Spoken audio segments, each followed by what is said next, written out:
Page 56, Shall We Gather at the River?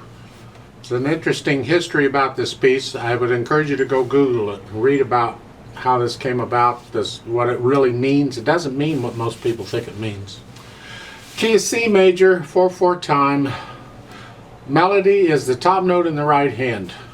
And the rhythms, the last measure of the first line, 1 and 2 and. 1 and 2 and 3 and 4 and all over. When you speed it up, you feel the rhythm. You're just doing this counting at the first to figure out what it is. And then once you get it, you feel it. Just be careful with it because those eighth notes come in between the quarter notes the left hand is playing, and that'll help a little. So, the right hand at the beginning.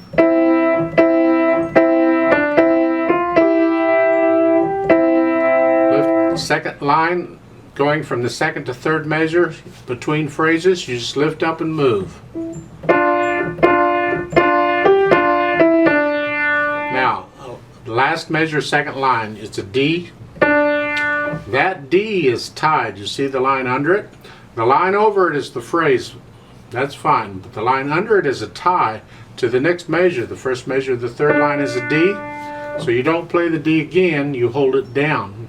When you get to the third line, you just add the G to it. Like so. So be careful on that one. Then moving on, between phrases, you just lift up and move.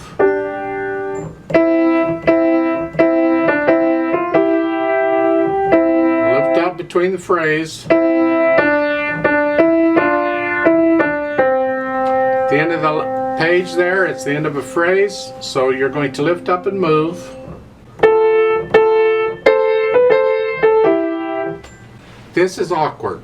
Second measure of the first line there on 57 is 3/5, and then 4, and then 3/5 again. That's awkward. It's your weak fingers. But I encourage you to do it. You need to work on your weak fingers anyway. And things like this help out. It's awkward at first. It's always awkward, but so work on the. I use the wrist because I use a weight to push the notes down. So the wrist is going down with the dotted quarter note here. I'm in this position. I'm going down for the chord. And then when I play the B, I'm raising the wrist up. And then when I want to do this next, the A and the C again, I lower the wrist and I just lift up the fourth finger.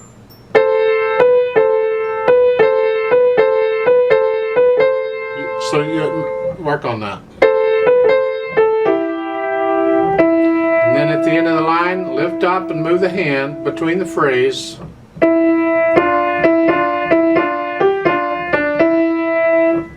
So this is awkward for some people too. The first line, the first couple measures of the second line here, 2. I don't know how awkward that is for you, but it's the same technique as I talked about in the previous line. The wrist is down, and then as the wrist goes up, I play the index finger, and then as the wrist goes down, I simply lift the index finger up and let those other fingers go down again. So really I'm moving the index fingers. The other fingers are staying where they are. It's just when the index finger goes down, it raises these other fingers up.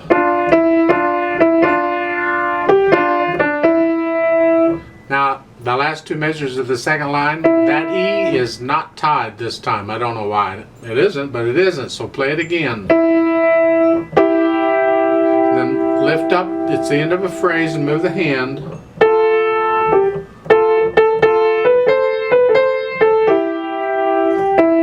Now, for a while, as a crutch, on the second measure of the third line or the second measure of the first line, they're the same.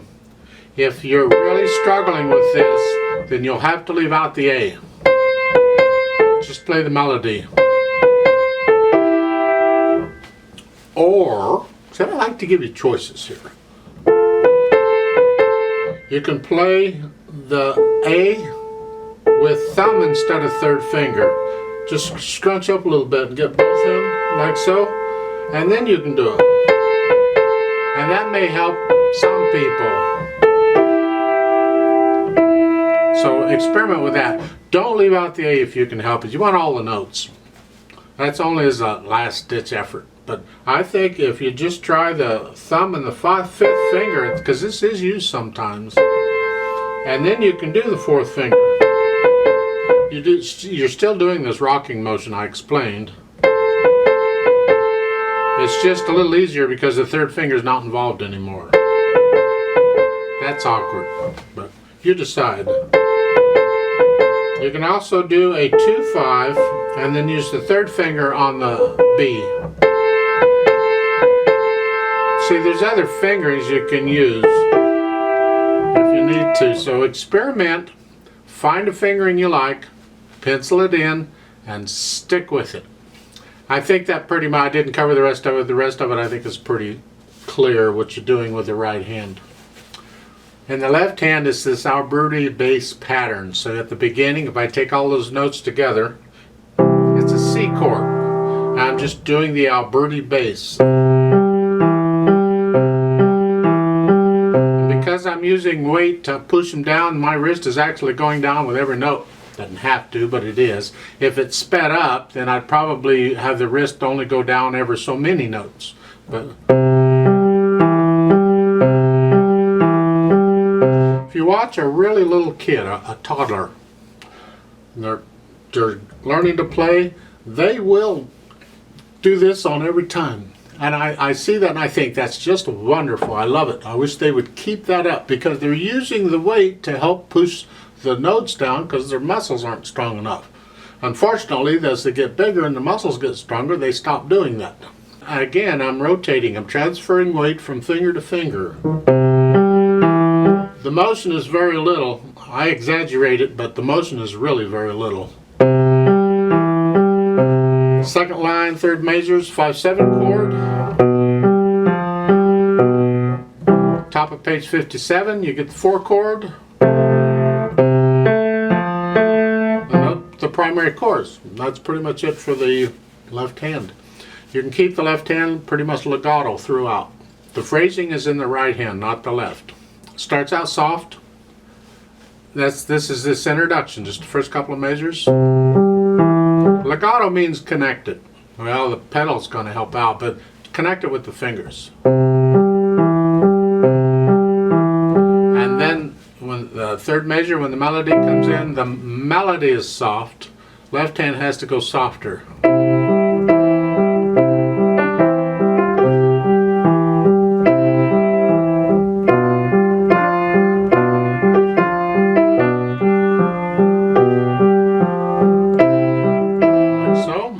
Through.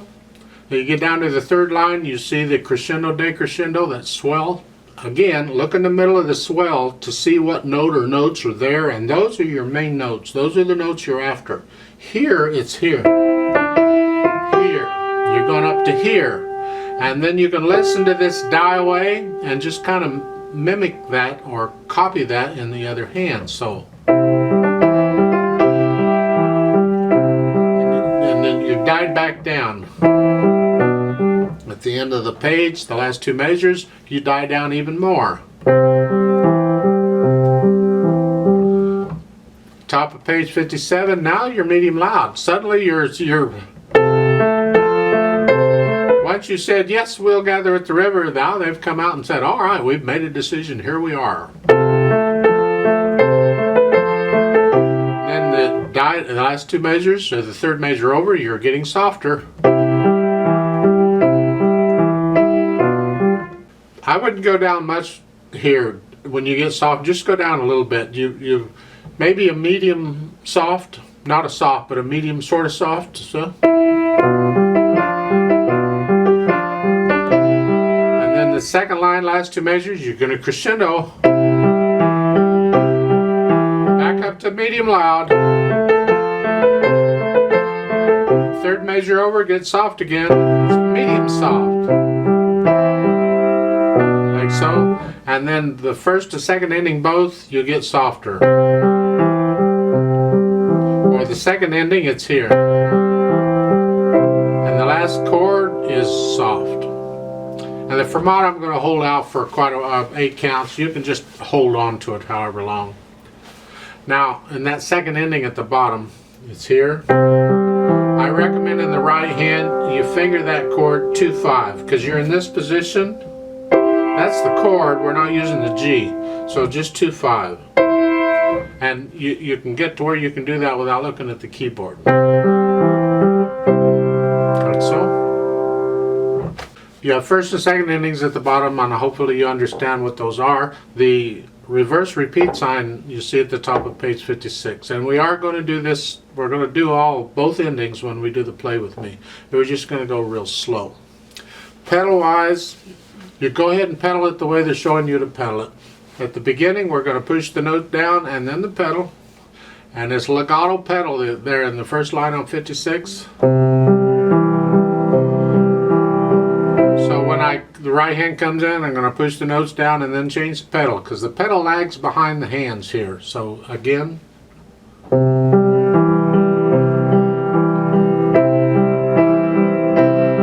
I'm going to lift the pedal when I play the second note in the left hand. I'm going to lift it up there.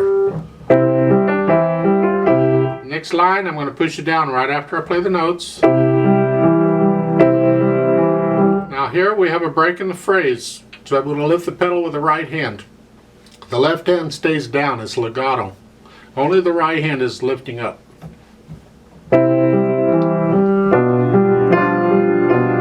Again, I'm going to lift the pedal on the second beat, on the fourth measure there on the second line.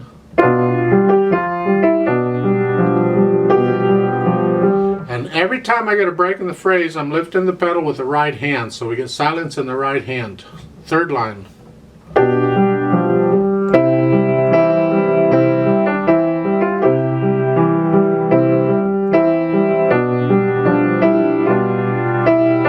The last line, third measure. I'm lifting the pedal when I play the E in the right hand. I don't want to smear these notes. If the left hand stays down,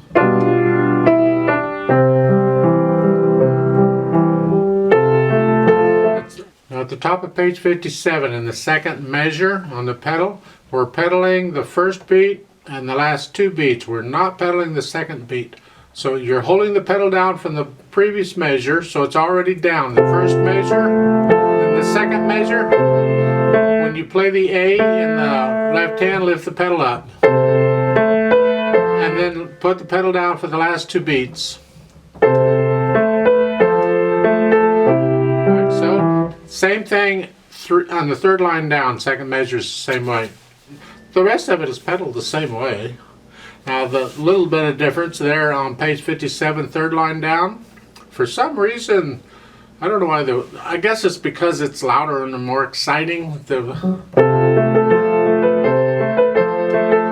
mean, it works because they're pedaling according to the harmony, but in the first measure, we'll hold it down for the whole measure there in the third line. And then change it on the next measure, but only hold it down for the first beat. And then you can put it down for the last 2 beats. In other words, we're not pedaling the second beat. We're clearing out the blurriness. It's too blurry otherwise. Either you can pedal it this way or you don't pedal it at all on the second measure. It's up to you what you do, but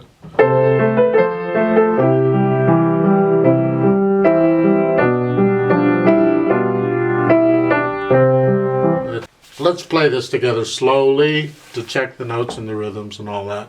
I'm going to give us 4 counts since it's in 4/4 time. So you're in C position. The foot's on the pedal. 1, 2, ready, go.